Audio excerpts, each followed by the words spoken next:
our 1320 Kings insider, James Ham. And why not? We'll open talking about football just because.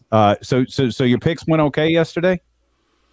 Yeah, I think they went okay. I mean, of course, you missed the Niners. I thought Dallas would have put up a little bit better fight. Mm. Yeah, overall, I thought my picks went okay. 8. I swear I had 9 and somehow lost a point. So I'll have to look at that.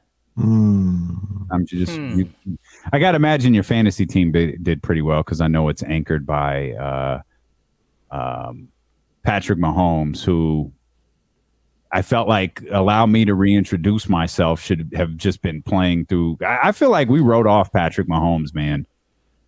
Yeah, I think Patrick, the Joe Burrows and the Josh Allens and Patrick Mahomes down a notch after what those guys did, and a quick reminder that dude is electric. Yeah, I think Patrick Mahomes heard it. I mean, I don't know about you guys. It looked like he was playing like 7-on-7. And there were points where it looked like he was playing 11-on-7. I mean, he just strolled around and did whatever he wanted. It's like, oh, I don't have Tyreek Hill. I don't care. I'll throw for 5 touchdowns. Yeah, he was spectacular. So, yeah, we did okay in fantasy. We did well there. We did well with Swift. DeAndre Swift had a good day.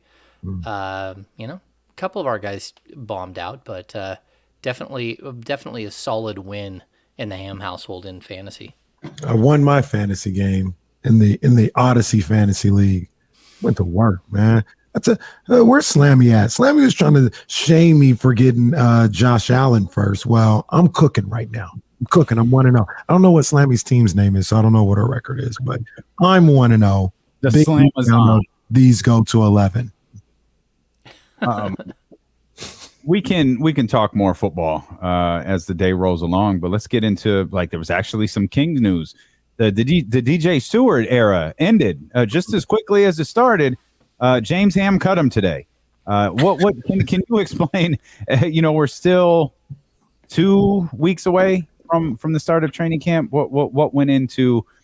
I guess I need the complete story. What went into the signing and then the release shortly thereafter of DJ Steward? Okay, so this is kind of complex. And, we talk all the time about salary cap things. And a lot of times I try to like dumb it down a little bit because it gets too boring. And like I said on Twitter earlier, it's kind of like talking NBA salary cap a lot of times is like when you go to a party and you just start talking about your kids with a group of people that don't have kids and you look around and one by one they disappear. And, so that's what happens when typically you talk about salary cap. What they did here with DJ Steward is they had 20 guys already for camp, but some of those guys haven't come to Sacramento yet to sign their contracts. And that's typical. There are some certain guys here that they'll show up, this week, next week. I mean, they don't have to report until I think it's the 24th, 25th to take their physicals and get their contracts in and all that stuff. So in the meantime, you don't really have 20 guys under contract. You have 20 guys who are committed to contracts, and maybe you have 17 guys under contract. So the Kings used that little window where they had guys that haven't signed yet to go out and give DJ Steward a standard contract with a $50,000 guarantee. And what they did basically is they gave him enough money to stick around in the United States as opposed to going overseas and signing a contract. And the hope is that he'll go right to the G League once it's time for the G League to kick up. And it's kind of an interesting move because usually these happen at the end of camp. You see the Exhibit 10 contracts and all that stuff. You'll see guys, even in the 3 days before the season starts, you'll see 1 or 2 guys get picked up by teams and then waived. And so what they do there is they give them little signing bonuses, these $50,000 signing bonuses, and then they'll allocate them to their G League team as long as they aren't already part of another team's G League, some other G League doesn't have their rights. So DJ Stewart is hopefully going to be in Stockton, and if he's going to take $50K, you kind of think that there's a wink, wink, nod, nod. Hey, we'll see you in Stockton in a few weeks. Okay. I'd want him to stick around in Stockton. Hopefully, like I said, I don't know what it is. I like DJ Steward. I think he has some potential to be an NBA guy. I'm not saying like, oh, he's going to be the next Fred VanVleet that you've developed. I ain't saying all that, but I don't know. I just like his skill set. He's still pretty young. I think they drafted him when he was a freshman out of Duke, so he's probably about 19 years old or so. What was that, about 2 years ago? Maybe was it a year ago now? I don't know. It's if only a year. Yeah, he's not even 21 yet. So that's the type of guy that I would think is somebody that you would develop in your program. We keep talking about this a lot, right? James is like developing that G League program and having guys that you bring in there and help them work on their game. You develop them and use this as a true minor league type system. And the NBA is kind of set up differently with contracts and stuff where it's not always that easy. But I feel like he'd be like one of those guys that you could try to do that with. he's a guy who's worth taking a gamble on. That's what he is. You know, he is only 20 years old. He's a guy that basically, if you're going to try to develop like a guy like this, I only want to see one of them on the roster, right? Because we've talked about this. I think the G League is, in a lot of like most areas, it's really not run the correct way, because I just don't think that very often you're going to find, you know, some of these guys that have developed and become like the Pascal Siakams. Like the chance of finding that guy is so incredibly rare. So what you should be doing is you should be developing specific skill set guys who are 3-and-D defenders, wing defenders. Go get a bunch of super long athletic guys that just need a bunch of work on their 3-point shot and maybe on how to stay in front of a guy, and just bring guys along that way. I think every once in a while, though, you need to take a flyer on a guy that has just like a really high level of talent and maybe a ceiling that you don't really know what it is. And that's what Steward is. I mean, he's so young. He averaged like 14 points a game last season. He wasn't a great shooter, but I think as the season went on, he got a little bit better.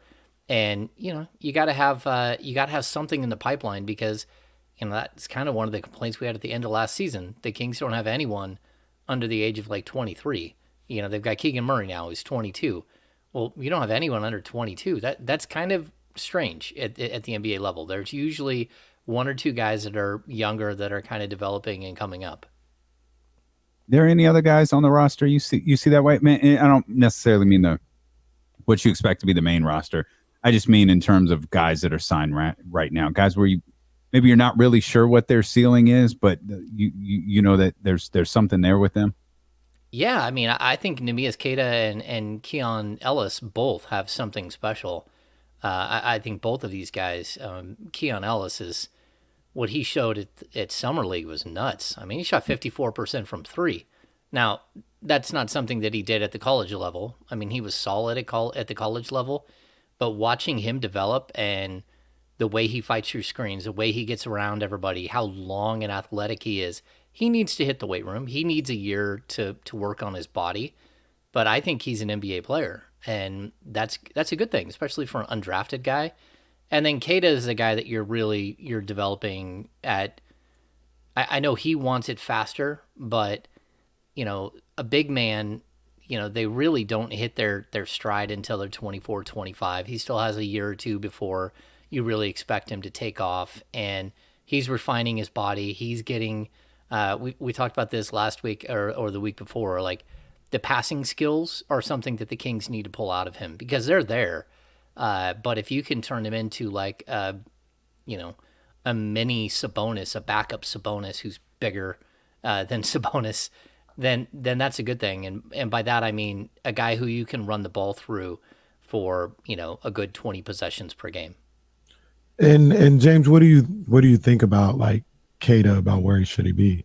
In your opinion, should it be getting those reps down in Stockton, or would maybe he get more from being on the big team and, you know, being in practice and being with those coaches every day? Where do you think is a better place for Queta in his development? You know, I think he's going to bounce back and forth like he did last year. I would like to see him spend more time in Stockton to really just get like the flow and to start building on something. You know, we always talk about sort of the Marvin Bagley issue where Marvin wasn't, it wasn't just that he missed games, is that he missed games like so sporadically. Like he never played more than 20 games in a season through his first 3 years, like 20 straight games. And that's really hard to sort of get continuity and get confidence and start building something.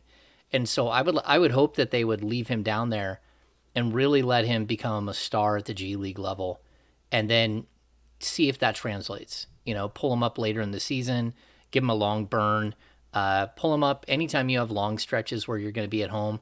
Bring him up, let him practice with the team, let him fight against Sabonis and some of these guys.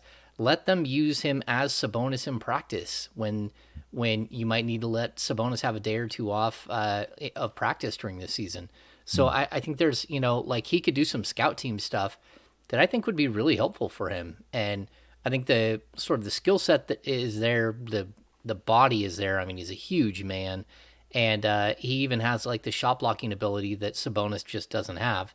If you can develop him the right way, you might actually stumble onto something, and it might not be this season, or it might only be 20 games this season, but next season, the season after, especially with Alex Len dropping off the books next year, I think that there's potential. It's interesting you mentioned Alex Len. Would your opinion change on what you want from Neemias Queta if Alex Len, for whatever reason, wasn't on this roster? Yeah, I think so. I mean, I think with Alex Len, if you need a guy just to be there in case you get Rashawn Holmes and Sabonis with 6 fouls, or you run up against some gigantic guy that's just causing problems, that's one thing. But if say there was an injury to Sabonis and he was going to be out 6 weeks, I want Queta up. I want Queta up, and I actually want to play in a bunch. Like, let him grow in that situation because, again, like if you look at all of their big men, the one guy who I think has the skill set that's the most similar to Sabonis is probably Queta. And I'm not saying that, you know, that he's going to be a Sabonis type player, but Rashawn Holmes is, you know, a pick and roll guy who's a, you know, a smaller center, 6'9", 6'10". He can really defend the perimeter. Alex Len is more of like a throwback rim protector, and, you know, he can even shoot the 3 ball, but more of like a throwback guy. Queta's he can roll. You can put him in the post. He can post up. He's a really efficient rebounder. Shot blocking is huge. I mean, he's a guy, what did he average? Like 2.5 blocks a game last year in the G League. I think he's a guy that can develop into something relatively, you know, you can put him in the rotation, maybe not this year, but probably next. Yeah, I look at Queta, and it was crazy how in that summer league, if he kind of flipped the switch, because I didn't think he was playing very well in those first 2 games in the California Classic, and then in the 3rd game and continuing on to Vegas, I thought he played really well. I thought he was really impressive, and I don't know, like I feel like if I had an opportunity to have him up on the big squad, I feel like there's opportunities to steal minutes, to have him out there for 12 minutes a night, you know, getting those game reps, seeing what he has in that respect. I looked at Queta and I looked at some of the things he was able to do in Stockton last year, and I just felt like there's no need for him to be down there. Like, I think all his reps and all his training should be up here, and then you figure out if he's an NBA player, a consistent NBA player on that level. He goes down to Stockton. We saw the crazy numbers he was putting at, like 27 and 23 rebounds and things of that. Like, he's going to do that, I think, even on a higher level next year in Stockton. And bring him up here to Sacramento, man. I want to see him get, you know, possibly 10 to 12 minutes a night on some nights. Yeah, but he's got to do that consistently. And I think that's the problem. And again, you say you want to see him 10 to 12 minutes a night. Well, then who's not playing? Because that means that Rashawn Holmes isn't playing. Because you got Sabonis who's going to play 35 a night, you know, and Rashawn Holmes is a good player. And, you know, he was your starting center last year. And that's going to be the problem. It's not that I don't really believe that Queta is just like, he's not an NBA player. I think it's that you got a bunch of guys in front of him and you have the luxury of bringing him along a little bit slower. And like, look, I think he averaged like 15.7 and like 8.6 or something. It was something around that. He wasn't a double double. Like, show it. Show it that this year you're the best player in the G League or the best center in the G League. Go down there and take on the challenge and put up 22 points and 12 rebounds and get better as a rebounder and, 2.5, 3 blocks a game. If that's who you are and you think that you're that good, then go dominate the competition so much that you have to come up. And that's where I would put him. And that's, I think he has that potential. I just don't want to like take a huge leap forward with a guy who might not be ready. And again, if this is about winning games, there are things that some of these other veteran centers do that he just doesn't know yet. And you need him to get those things down. But, sometimes it takes more than just 1 year of bouncing back and forth in a weird season coming off COVID seasons and all that stuff to really get a guy in your system and figuring things out. That's why I keep thinking like he'll be better off on the main roster. But I get numbers wise, it doesn't make sense because you still have Alex Lynn here and Rashawn Holmes is here. And obviously Domantas Sabonis is that guy in that position. And it's not like Neemias Queta is, jumping back and forth between the 4 and the 5. Like he's a big who's going to be down there. I just want to see, I'm so curious to how he develops defensively. And you talk about your frustrations with the G League a lot. What can they do? Obviously, there's not a lot you could do there's nothing you could do competition-wise, but what could the G League as a whole do better to get these guys better prepared for the NBA? I don't know that it's like I'm hard on the G League because or even the previous iteration, the D League, because I just kind of feel like at times it's kind of rudderless. It's kind of like you have a bunch of players down there and they don't know who they are and they all think that they're going to make it to the big leagues and then they're going to be stars, and that I just don't know that that's really what the G League should be about. Like, I think the G League it can be, but I just think you need to limit how many players that are that type of player down there. I think if you set it up where it was actually legitimate, like almost like like even minor league baseball. I don't love everything that minor league baseball does, but like it's pretty specific. You keep working your way up the line and it's possible that you might make it someday. But like more times than not, if guys make it out of the G League, they're making it as role players, very specifically. Like they're coming up and doing a specific job, and sometimes they come up to the NBA team and they're just deep on the bench and they're not even playing. So, I would take guys like we've seen the Kings have Wenyen Gabriel in the past, and Wenyen is like a prime example. Like, talk about an NBA body. Talk about a guy who can play the 3 and the 4 and jump out of the gym and huge wingspan and just a good high character guy, and like just work with him on all of the small, finer nuance things and create that player out of him. Turn him into a 3 and D, like stretch 4, stretch 3, that can move back and forth and defend multiple positions. Like those are guys that you should be working with to develop those skills and those body types, and then see what you've got. Again, I really like Keon Ellis, and I think he fits into this mold of there is no question what he's doing down there. He should not be playing point guard. He should be a shooting guard / small forward who's elite defending, who's defending the toughest guard on the other team every single night, and who plays off the ball most of the time and catch and shoot 3. On occasion, he's going to get out on a break and finish, but his primary role is to do a bunch of catch and shoot 3 balls in the corner, on the elbow. What I don't want to see is like him doing a bunch of dribbling, taking guys off the dribble, trying to create for others. Like that's not what the G League should be about. It should be about like really refining skills so players have an opportunity to succeed at the next level. I'm thinking about all this stuff with the G League and how it could be better. Do you think one of the bigger problems with the G League is that they don't pay enough, so they end up losing guys like a Matt Coleman, for instance? Like Matt Coleman had to make a decision of, I'm not going to stay in this G League, and it might be a little bit of a pipe dream for me to make the NBA. But you compare that to, I forgot where he went, Istanbul or something, that wanted him, and they were going to pay him six figures, and he had to make that decision. If they were paying a little bit more in the G League, would they get these guys to stay a little bit longer so you could develop them a little bit more? Do you think there's a correlation between the two? Like if they were able to, the minor leagues in baseball, if you're able to have a guy in your system for 5 years, worst case scenario, but 5 years, and they could really develop their game and understand what your program is all about, do you think that would help some of the traveling back and forth between NBA and G League?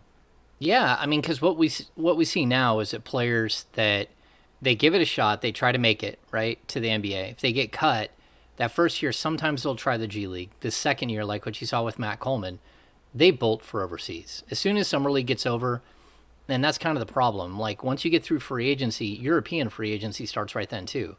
And so these players like take off and they go overseas. That's smart planning. Yeah, I mean that's what they do though. And so then you lose this huge window or this huge group of players. Now, some of them really do well over there and they thrive. And then they try to make it back to the league at 25, 26 years old. Even like a guy like Chima Moneki who, spent 2 years at UC Davis, he goes overseas. He has a bunch of success. He's coming back over as a 26-year-old who, again, he learned a lot about basketball. I guarantee you that. The European game, you can knock it all you want, but it's really high-level competition. And it's a lot less about athleticism and a lot more about fundamentals, a lot more about physicality, a lot more about shooting the ball, like hitting your shots, being good teammates. Like the European game is really, really solid. And it's better than what we're seeing from the G League completely. But you lose this group of players and they go overseas and sometimes they don't come back. Sometimes they get back, but again, now you're competing against a bunch of people for a roster spot. Just makes it really hard. So I don't know. It's kind of like a balancing act, but that's why you do something like what they've done with Steward, where you gave him, it's only $50,000. And I say only, but in NBA standards, that's nothing, right? Mm-hmm. Like he would make, if he was on the big team, he would make that, like I believe he'd make more than that per diem in a year. So again, you're looking at like this transition where you're trying to get a guy not to go overseas, but when he goes to sign, when he does go to the G League, he's only going to make like $37,000. Mm-hmm. So maybe you get to pay a guy like $87,000, but then we have again a guy like Sam Merrill, who's like right on the cusp. He's like a 4A player. He's going to get $150,000. It looked like 100. I mean, all the reporting on this, no one knows exactly what's happening at this point, but he's supposed to get like $150,000. And then it might be difficult to get him to stick around and go to the G League. He might bolt for overseas, although by that point, there's a good chance that he's also missed the window over there. And, maybe you paid him a little bit more, so he would stick around. And his contract status is very different than a lot of guys because he's been in the league for a couple of years, but he hasn't been signed to a G League contract that I could see. So every season he starts on an NBA team and they'll send him to the G League for like stints, but he hasn't actually been like a true, like drafted into a G League system type guy. So anyway, it's complicated. And yeah, I think the NBA is worse for the fact that the G League hasn't figured out, number one, how to pay these guys, but it's not like there's thousands of people in the gym every night watching them. Real quick, Dame. First of all, I want to ask a question, but when you talk about per diem, it always reminds me of when I found out everybody gets per diem.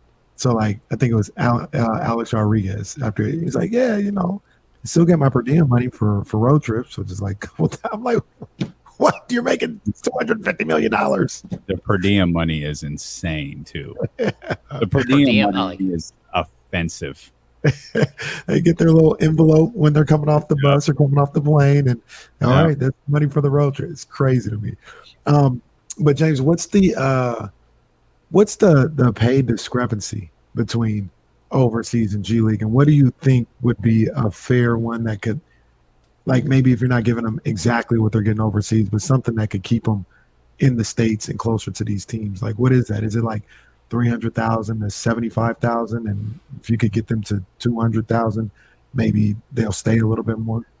Yeah, but I don't think any G League program is going to be profitable or even sustainable if you start paying guys $750,000 a season. The NBA teams got it. We talked about it the other day. Yeah. They got it. No, I mean, that's true. But, I mean, look at what they've done with the two-way. The two-way is basically half of a minimum scale contract, so that's $500K.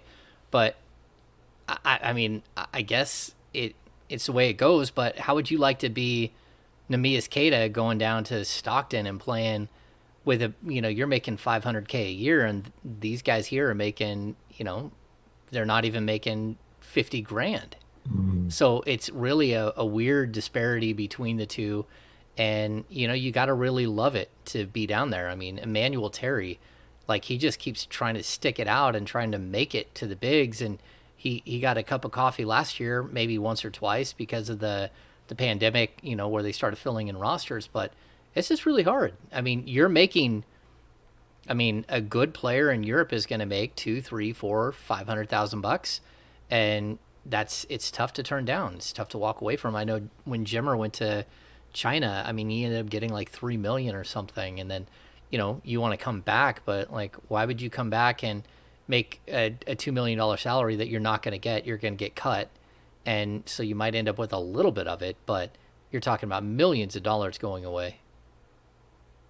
We'll come back. There's some more Kings notes that we could touch on as we get just 2 weeks out from the start of training camp. I also want to talk about what you wrote yesterday regarding Mike Brown and the Kings' defensive struggles. We'll touch on a couple of other week one notes in the NFL as we return here on Sacramento's sports leader, ESPN 1320. Clear. Yeah. I got this Vikings-Packers game going in the background, and man, Justin Jefferson was killing them boys. Packers looked horrible. They looked horrible. There are a bunch of teams that look bad. And you know what looks really bad is the air outside. That does, like... yeah, ours cleared up a little bit. No, we were well over 400. Ooh. Yeah, we never well over 400 like that. Yeah. Yeah. Like, I can't actually see the water out the window. Like, the smoke is covering the water. That's wild. Did you guys see on Twitter, or no, not Twitter, on Instagram? Dang, forgive me for not getting it. Is it Andrei Stojakovic? What's the son's name? Well, I think it's Andre. Yeah. You see, he went to Texas this weekend for a little visit. That looked pretty cool. He went where? He went to Texas, University of Texas. Oh, Texas. Oh, okay. I bet they had all those guys at the game, and they got like video of him meeting KD, and because KD was there. Nick Saban was hilarious. Hey, don't do that. We were cracking up, me and Chad. I was dying. We rewound that like 3 times. Like, I know Nick is busting their heads in that locker room. All out there celebrating that. We were dying when he did that. That was hilarious. And then after during the interviews, we were talking about like these random girls were on the field. Like, what are you guys doing on the field? Giving a hug to Bryce Young, and who are you? Shoot your shot, man. Shoot your shot. Why are you on the field right now? That's funny. Did you guys see that clip? We didn't even get into Saturday. We'll get into Saturday tomorrow, but of the guy at LSU who just walked on the field. Oh my gosh.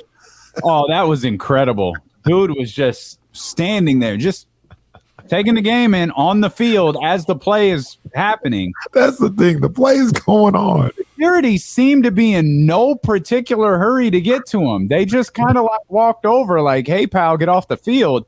And it took them a few minutes or a few seconds before they like got aggressive. That was nuts. Oh, That he was was drunk. Oh, he was drunk and high. Nice. Stunner. Did you see the parking lot blaze? oh That the man, that was the What a terrible, busted somebody's ass. bro. they burned down like 10 mayhem in real cars. life, He burned down like 10 May- cars. mayhem in real life. It really happened. All state, all state. That is absolutely insane. Some Yeah. dumbass caused a bunch of cars to blow up. Oh man. Oh yeah, look at this guy just strolling on the field. You know, if he would have stayed in the end zone with his yellow shirt, he might not have been noticed. It almost looked like he's dubbed into the action. Somebody said what was the caption for somebody was like, yo, this guy just got dropped into the game by Doctor Strange. Like just dropped into a college football game. Like, where am I at? Oh, and then he starts getting combative afterwards. Oh man, just thump that guy. Oh yeah, that guy had enough. That guy had enough and said, "Yeah, you're done, bro. Yep, now you're done." That was nuts.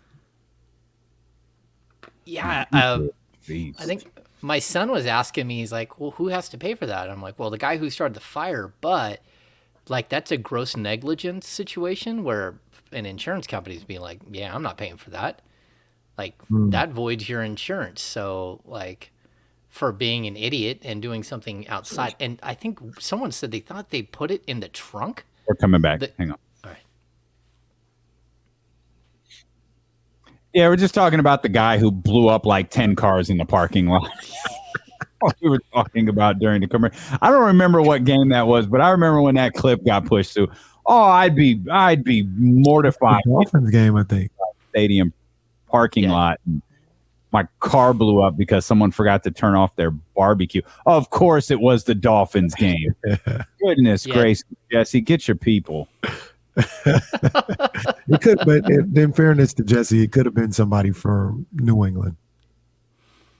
Yeah. Feels very Buffalo Bills like, to be honest with you. It's a little northeastern, if you ask me. Yeah, very Buffalo Bills like.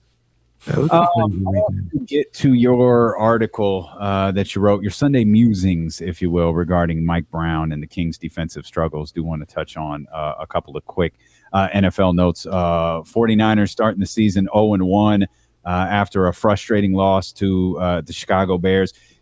You know, we tried to do it for 3 hours. We know we're not going to be successful. I don't think there's any reason to overreact to Trey Lance's performance. It wasn't a spectacular performance. It wasn't a terrible performance. I think calling for Jimmy Garoppolo is foolish on so many different levels, including it would just have to be an acknowledgement by Kyle Shanahan and John Lynch saying, yeah, we totally screwed this up. George Kittle wasn't out there. Tough weather for everyone involved. I think Trey did a lot of good. I think he did some things that he's got to correct. James, I was telling, we were talking earlier, one thing that I really, really loved about Trey Lance yesterday was immediately after the game, he was at the podium, he was speaking to the media, and he was able to pinpoint everything that he did wrong with extreme specifics, not only pinpointing what he did wrong, why it was wrong, noting how he can do it better. And to me, that's like someone who has a full grasp of the game. When I hear stuff like that, that's someone who had a full understanding of everything that was happening. And even though I felt like his internal clock hadn't developed yet, the game was moving at a pace he was comfortable with. Yeah, I mean, we talked about this before. Years ago, I remember Dwayne Tickner told me that he pulled De'Aaron Fox aside and said, hey, let's go over your 7 turnovers from last night. It was in his rookie season. He goes, okay. He's like, well, what do you want to know? He goes, well, we'll just go through one by one. He goes, well, here, I'll just name all 7. And he told him all 7. And then he told him what he did wrong in all 7 of them. He goes, yeah, I won't do that again. I know what I did wrong. And so it's good. It's good to have recognition and to be able to understand what you did wrong. I also say this, like 2 big things that I don't think his teammates helped him out at all. I don't think, like there was early in the game, I think it was Croft at tight end. He went for a corner route and turned to the inside like he'd never run a corner route in his life. And then Trey Lance, he threw the ball right where it was supposed to go, right towards the corner. but the guy had turned in as opposed to turning out, going towards the sidelines for a corner route, and wasn't able to make the adjustment and catch the ball, and it probably would have been like a 30 or 40-yard gain. And that was fully on the tight end, just realistically not running the right route. I'm not doing the right thing in his route. So I thought his teammates didn't do him a whole lot of favors. The weather was horrible. I thought the interior offensive line, which we've talked about forever, was not good at all. And that's straight up on John Lynch. Like, you knew your interior offensive line isn't good enough. 2 years from now, those guys might be great. But at that point, Trent Williams is, 37. So I thought that was an issue. And then just overall, I thought the play calling, again, it was just too conservative too many times. And maybe he doesn't know all of the check down reads. Maybe he doesn't have all the adjustments in place. But I just thought they're way too conservative. Even in, this few times they had an opportunity in red zones and stuff like it. Just like, man, come on. Like, open up the playbook. If this is what you're going to do, then let him play. Let him throw the ball deep. Let him do the things that you're putting him in place because Jimmy Garoppolo can't do. And I thought that there wasn't enough of that. I mean, especially how many runs did he have? And most of those runs he was running because interior line just got blown up. They were getting to him, like, coming right up the middle. And they got to get him. They got to do some work on the support system around him. One of the things that I think also factors in, it's not a reason why they lost or whatever, but it may be a reason for the sloppy play from this team is, and maybe it's also a reason why I always talk about Kyle Shanahan's teams get better as time goes along, is now with the way they go about training camp and now they play these guys or don't play these guys in preseason games. One thing that we learned during that COVID season is that the preseason seems to matter. Like, these guys can't seem to come in off of just spring game and training camp like they do in college. The preseason and the training camp seem to matter. And that's one thing that I'm starting to see with Kyle Shanahan teams is they take a while to get going because of the offense being such a timing offense and a lot of different moving parts. And that could be cause for some of the things we saw on Sunday. But they also got to get better at that. Like, they have a lot of guys that have been in that offense for a couple of different years. And I think they got to get better at that. You think, James, that had something to do with it, just kind of because it wasn't just the Niners. I think we saw a lot across the NFL where teams were just a little rusty from, there's certain guys that just don't play at all in the preseason now and do that stuff. And people trying to find their rhythm. Yeah, I think that's an issue. But you're always worried. You're trying to balance out, how much does someone play and how much injury risk do you want to put out there? And I mean, I think that's the other thing we didn't even mention there is that, how do we really put like a huge finger at Lyles when he lost his quarterback? I mean, at Lance when he lost his running back and early on in the game, and Elijah Mitchell. I mean, all of these things play into. Seemingly had no plan B for that. Like, once Elijah Mitchell went out, Kyle was like, "Well, damn it, what do we do now?" Yeah, and I really. Well, what do we do? I like Jeff Wilson. Like, all that guy does is score touchdowns. I mean, no, he had 10 touchdowns like 2 years ago. But at the same time, like, look. I don't think he's had 10 touchdowns since then. No, but you need to have somebody that can step in and play a similar style. And that's what it felt like. They didn't have that taken care of. And then, your defensive backs got just smoked on the Pettis steal, on the Pettis touchdown. I mean, you gave up some back-breaking plays. And, again, the defense gave up too many points. I didn't think that Lance was the reason why they were giving up points. It's not like he was Joe Burrow out there throwing 4 picks and pick sixes and everything else. Yeah. It really boiled down to those 2 mistakes on those big plays. I mean, the defense was not, bad. I wanted more pressure from the front 7 too. I think we saw Ebukam got a sack. I think it was the first drive of the game. I think Bosa got one near the end of the first quarter, and that was it. They didn't get to Justin Fields the rest of the game. I mean, they got to him in terms of they made him move, but they couldn't get their hands on him again. That stood out as well. Derek Carr, kind of the same thing with the Raiders. Derek Carr, 3 interceptions, but for better or worse, he was able to get the Raiders back in that game. Chargers were able to capitalize on a lot of mistakes that the Raiders made, but ultimately it just boiled down to they didn't have enough there at the end to get over the hump, and another Derek Carr mistake put this one away. I still think these were 2 really good teams. This wasn't a good team against a bad team like it was with San Francisco and Chicago. I think these are 2 really good teams that win against each other in the Chargers and the Raiders. But 3 interceptions against the guy who threw 3 touchdowns and no interceptions, it's going to be a tough game to win. Yeah, Herbert's a star. That he's good. And they got a lot of tools, They got a lot of good players for him to throw to. A lot of different. I have underestimated them a little bit in my. Yeah, you did. Yeah, you did. Okay, the Chargers. Why don't you calm down? As I'm acknowledging, I might not have given them enough credit. They're loaded. I love Khalil Mack, Justin Herbert. Man, my goodness. Yeah. By the way, Keenan Allen is a phenomenal one also. But Keenan Allen even got hurt in that game and went down and didn't finish. And, he just has a bunch of guys he throws to. Well, that's it. It was the exact opposite of Derek Carr. Derek Carr was throwing the ball to one guy. Justin Herbert was throwing the ball to everybody. Yeah. I was waiting the whole time for Hunter Renfrow to get involved. Just nothing. It took a while. Yeah. Just a long time before Renfrow, even Waller. Like it was Devontae. It was Devontae and Derek. That's what it was. Yeah. That becomes predictable though, and that's why you throw 3 interceptions. Yeah. Okay.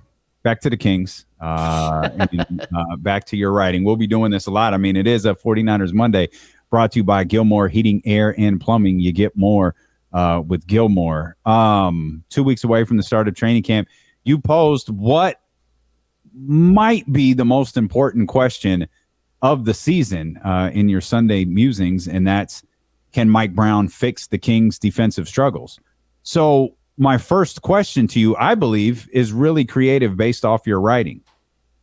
James, can Mike Brown fix the Kings' defensive struggles? It's a little bit like the 49ers question, right? Like you're asking a coach to do something just like you're asking Trey Lance to do something, and you might not have given him the pieces around, the pieces to do what you're asking him. Mm-hmm. And I think that, yes, he's going to improve the defense. And if he can just move them into the top 20 in the NBA, then I think that that's a huge, huge achievement in year one. But the Kings need more defensive players. They need 3-and-D players. They need Keon Ellis, but they need a 6'10" or 6'7", 8" Keon Ellis to play the 3. And the same thing as a backup 4. You need these types of players. And I think Mike Brown, he will hold players accountable. And that's the one thing I believe that will help. But at the same time, it's going to be difficult. Keegan Murray might be a better defensive player than the players you have there from last season. Clearly in year one, he's going to be better than Marvin Bagley. But, can he be better than Trey Lyles? Can he be better than, hey, look at that, I got that one right. He can be better than Chimezie Metu. I think he can be better, more stable than those guys. And I know that Kevin Huerter's going to be an upgrade over the defensive, play that we saw from Buddy Hield or from Tyrese Halliburton. But neither of these guys are going to be defensive stoppers. If they can be league average defenders, then that's pretty good. So how do you get that improvement? And Mike Brown is going to have to do a lot of smoke and mirrors. He's going to have to do a lot of crazy stuff and be extremely creative. And then he's going to have to demand that certain players play better. He's going to have to tell De'Aaron Fox and Harrison Barnes that, look, you have to be defensive players on every single possession. There is no taking time off here.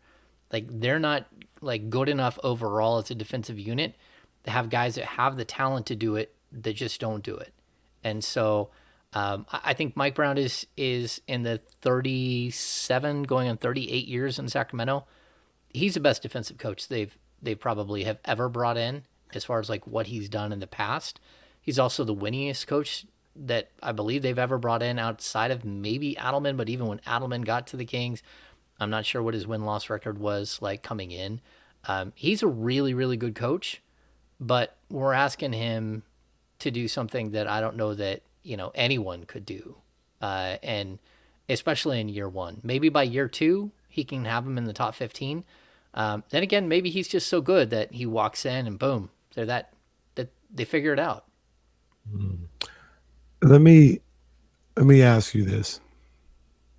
What's the bare minimum you think this team, and we'll use rankings as a barometer. What's the bare minimum you think this team has to reach defensively to be able to make the playoffs?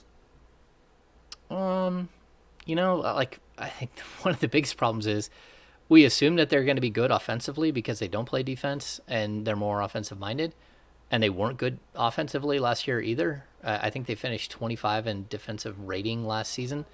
They're going to have to be able to get into, the top, I'd say 18 to 21, and you got a shot at the playoffs. That's about it. I think that's where you got to be, and that's a tall task. I mean, there are teams that finish around 25, 26, 27 in defensive rating and somehow squeak into the playoffs, but they're so good offensively that's why. I think the other... Uh-oh. I wasn't sure if that was me or... No, it got him. It got him. It got him. Ladies and gentlemen, down goes Frazier. Down goes Frazier. And Ham is in his... Oh, no. He's back. It's all right, Ham. That's all right. Ham and PDX. That's all right, James. It's plaguing ESPN 1320 today. That's okay. Yeah. So I'll pick up where, well, at least where you left off for us. You're talking about finishing kind of in the 18 range. Certainly far more respectable than where they've been in recent years. But can the Kings finish in that area that you and Kenny are talking about right there? If, as a team, if Fox and Sabonis aren't particularly good defensively, because I think there are concerns about both of them, and they're very fair. But can the team as a whole get better if those two stay still? Yeah, they can, but you have to have the right pieces around them. So first of all, I don't think Sabonis is that bad of a defensive player. I think he gets a rap because he's not a shot blocker, but I still think he eats up a lot of space. He's really strong. He doesn't get shoved around. And the other thing is, like, we've talked about this a little bit, but in order to be a good defensive team, you have to actually get the defensive rebound and end the possession. And he's an exceptional rebounder. I think they'll be better as a rebounding team. And that will help them. I think Keegan Murray will help that process. I think, like having him play the 4 as opposed to Mo Harkless play the 4, or even if you want to say that Harrison Barnes is your 4 and he averaged 5.6 rebounds per game last year, you can get a lot more out of that 4 position alongside Sabonis. This couldn't be a really good defensive rebounding team. And so that's one way that I think, so to answer your question, yes, Sabonis can help this team, but it might not be because he's a lockdown, defender. I think also, bring up Keegan Murray.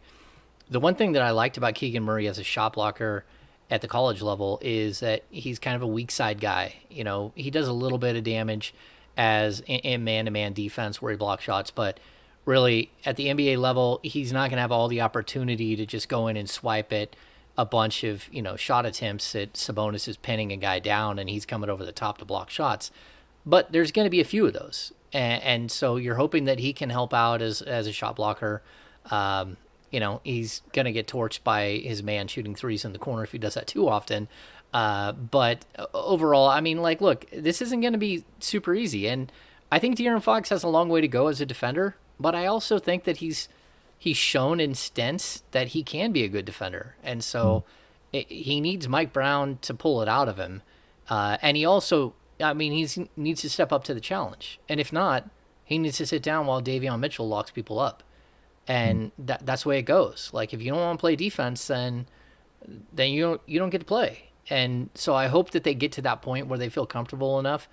But I think the small amount of improvements that they made around these guys, as far as the defensive side, it can help, but they still need more, you know. I think they're going to be a pretty good defensive team, and I think just the combination of a coach that stresses defense, better players on the roster, more attention to detail on the defensive end, I think that alone could get them to that 18 range.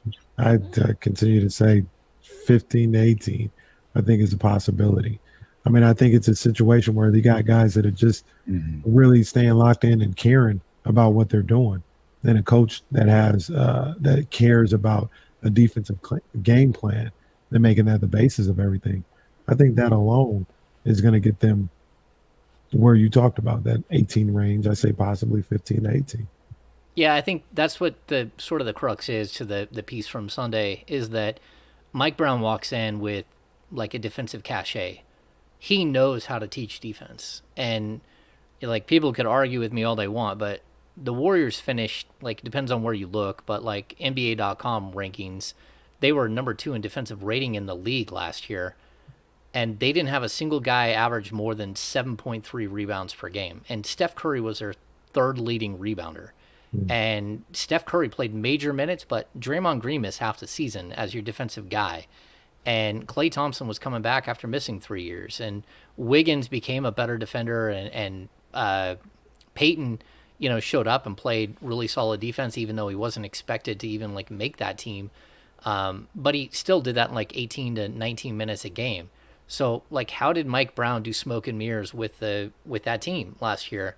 And that's the one thing that Kings fans should kind of look at and go, okay, this guy's a really good defensive coach. He coached that team, and although they're a veteran team that've been together forever, those aren't defensive players for the most part. I mean, Klay Thompson on one leg is not the same as Klay Thompson in his prime running around locking people up. It's just totally different. Kingsbeat.com. Go become a subscriber. Go become a premium subscriber. And go subscribe to the podcast. Search the Kings Beat wherever you get podcasts from, whether it's here on the Odyssey app or on Apple, Spotify, Google Play, whatever it may be. We're just 2 weeks away from the start of NBA training camp and media day, and so our Kings coverage is about to hit overdrive. James Ham's Kings coverage is about to hit overdrive. One thing in the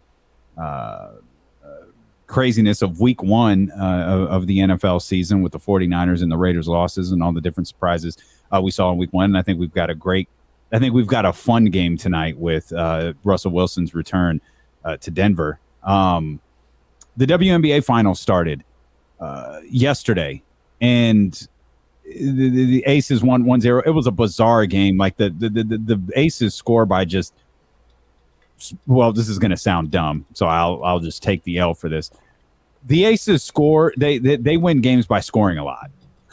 They did not score a lot. Like, they won 67 to 64. No one, like, it just was a total anti-Las Vegas game, but they got the job done.